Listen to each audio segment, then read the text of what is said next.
Hi friends, நம்ம இப்போ பார்க்க போகிறது பார்த்திங்கன்னா அரசியலமைப்பின் பகுதிகள் அண்டு அதனோட விதிகள். அதாவது அது என்ன ரோமன் லெட்டரில் இருக்குது, அதனோட அந்த ஹெட்டிங் என்ன, அது எந்த ஆர்டிக்கிள் கீழே வருது, இதை தான் நம்ம பார்க்க போகிறோம்.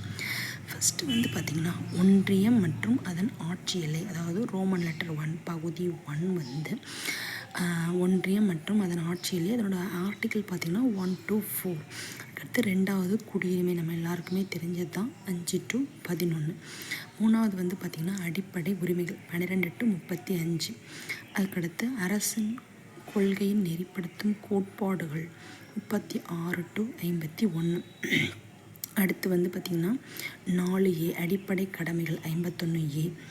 அதுக்கடுத்து 5வது ஒன்றிய அரசாங்கம், அது பார்த்திங்கன்னா 50 to 151. ஸோ இந்த ஒன்றிய அரசாங்கத்திலே பார்த்திங்கன்னா நிறைய சப்டாபிக்ஸ், அதாவது சாப்டர் அப்படின்னு சொல்லுவோம்ல, சப்டாபிக்ஸ் அது இருக்குது. என்னென்னு பார்த்திங்கன்னா இயல் 1 நிர்வாகத்துறை 52லேருந்து 78 வரைக்கும். இயல் 2 பாராளுமன்றம் 79 to 122. அதாவது சாப்டர் 3 இயல் 3 குடியரசுத் தலைவர் அவசர சட்டம் இயற்றும் அதிகாரம் 123. ஒன்றிய நீதித்துறை 124 to 147. அதுக்கடுத்து இந்திய கணக்காய்வு மற்றும் தணிக்கை தலைவர், அதோட CAG, அது 148 to 151. அடுத்து ரோமன் லெட்டர், அதாவது பகுதி 6 மாநில அரசாங்கங்கள் 150 to 237. ஸோ இதோட இயல் சாப்டர் 1 அதோட பொது, அதாவது அந்த மாநில அரசாங்கம்னா அதுக்கு கீழே அந்த ஃபஸ்ட்டு அதில் என்ன பொதுவானது அதை பற்றின டீட்டெயில்ஸ் கொடுத்துருப்பாங்க. அதுதான் ஆர்டிக்கல் 152. அடுத்து மாநிலத்தின் நிர்வாகத்துறை, அது 153 to 167. இயல் 3 மாநில சட்டமன்றம் 168 to 212. அடுத்து இயல் 4 ஆளுநரின் சட்டம் இயற்றும் அதிகாரம் 214.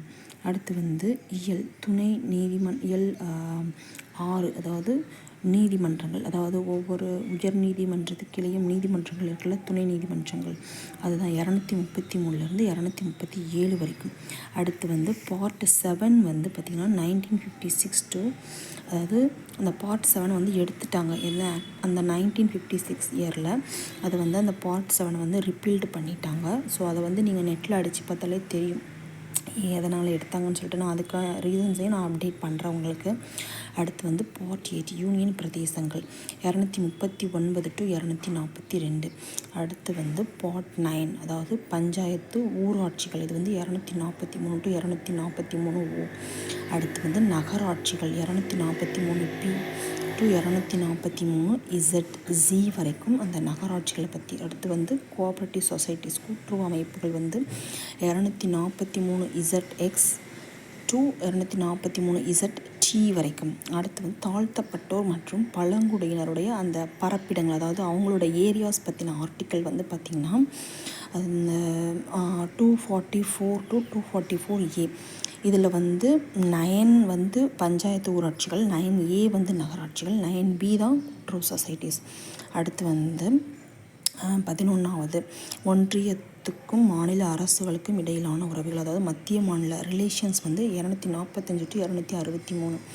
அடுத்து இதில் சப்டாபிக்ஸ் சாப்டர்ஸ் இருக்குது. இதில் சட்டம் இயற்றும், அதாவது மத்திய மற்றும் மாநில அரசுகளுக்கு இடையிலான சட்டம் இயற்றும் அந்த விதிகள் பார்த்திங்கன்னா 245லேருந்து 255 வரைக்கும். அதற்கான நிர்வாக உறவுகள் 256லேருந்து 263 வரைக்கும்.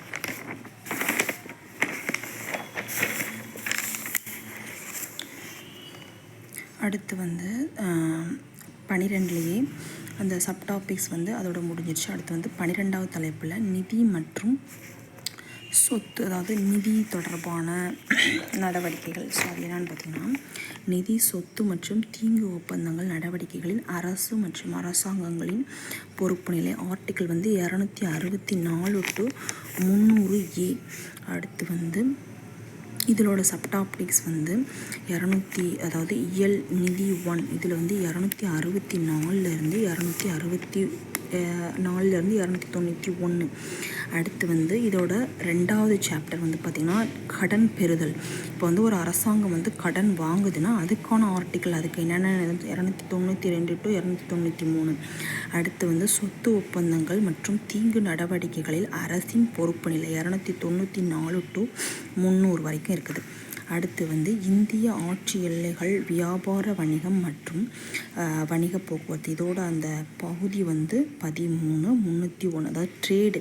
ஒரு நம்ம வந்து இப்போ ட்ரேடு பண்ணுறோம்ல, ஏற்றுமதி இறக்குமதி பண்ணுறோம்ல, அதுக்கான ஒரு இது இருக்கணும்ல ஆர்டிகிள்ஸ், அதுதான் இந்த 301லேருந்து 307 வரைக்கும். அடுத்து வந்து மத்திய மற்றும் மாநில அரசுகளின் கீழான பணிகள். இப்போ வந்து ஒரு நிர்வாகம், மத்தியில் ஒரு நிர்வாகம் இருக்குன்னா அது என்னென்ன பணிகள் வந்து செய்யணும் அப்படின்றத பற்றி அந்த ஆர்டிக்கிள் வந்து 308லேருந்து 323 வரைக்கும். அடுத்து இதில் வந்து அரசு பணிகள் வந்து 308, அந்த அரசினுடைய பணிகள், மத்திய அரசு மாநில அரசுடைய பணிகள் 308லேருந்து 314 வரைக்கும். அடுத்து வந்து union public service commission, TNPC, இந்த மாதிரி இருக்கிற இந்த அரசு பணியாளர் தேர்வாணையத்தினுடைய பணிகள், அது வந்து சாப்டர் 2ல் கொடுத்துருக்காங்க 315லேருந்து 323 வரைக்கும். அடுத்து தீர்ப்பாயங்கள், இப்போ ஜட்ஜ்மெண்டல் வருதில் ஒவ்வொரு நீதிமன்றங்களையும், அதை பற்றி 14A கொடுத்துருக்காங்க 323A 323B. அதாவது இப்போ வந்து நதிநீர் பிரச்சனைக்கான தீர்வாயங்கள், அப்புறம் வந்து பார்த்திங்கன்னா ஸ்டேட் இடையில ஒரு பிரச்சனையை தீர்த்து வைக்கணும், அதுக்கு ஒரு குழு அமைச்சு அதுக்கு ஒரு தீர்ப்பாயம் கொடுக்காங்களே, அந்த மாதிரி இதை பற்றி பேசுகிறது தான் 323Aலேருந்து 323B வரைக்கும். அடுத்த தேர்தல்கள், இது நம்ம எல்லாருமே படிச்சிருப்போம் 324லேருந்து 329A வரைக்கும். அதாவது 15 பாட்டு வந்து 15.